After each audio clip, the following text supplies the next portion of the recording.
Assalamualaikum warahmatullahi taala wabarakatuh. Hari ini kita akan mereview pusaka Aceh. Alhamdulillah, kita kembalikan dari Pulau Jawa yang selama ini sudah bertahun-tahun di Pulau Jawa. Diperkirakan senjata rencong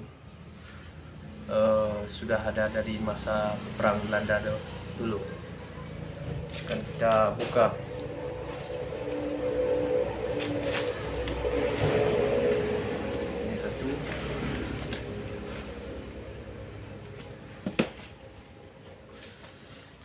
Baik.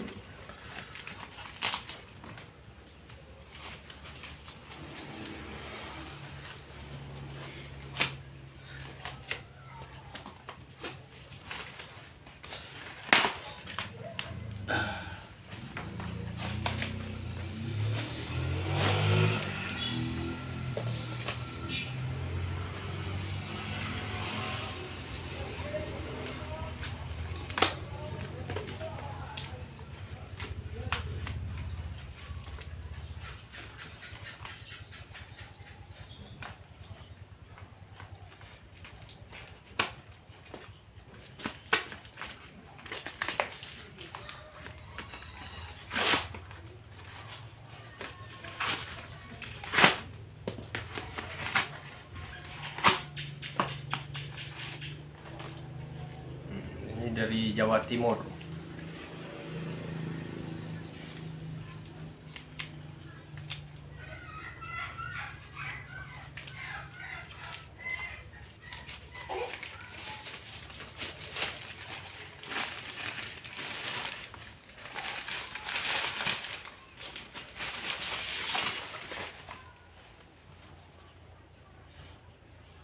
Rencong yang sering dipakai orang Gayo.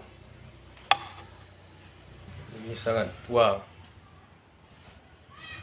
diperkirakan dari masa Belanda yang selama ini di Pulau Jawa sudah 6 keturunan, dan alhamdulillah kita kembalikan ke Aceh.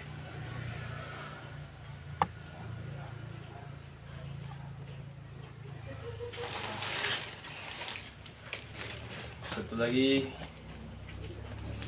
dari Pulau Jawa juga.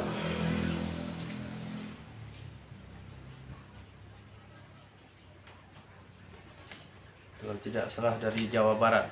Nah, ini jenis yang sering dipakai oleh suku Gayo. Coba kita lihat.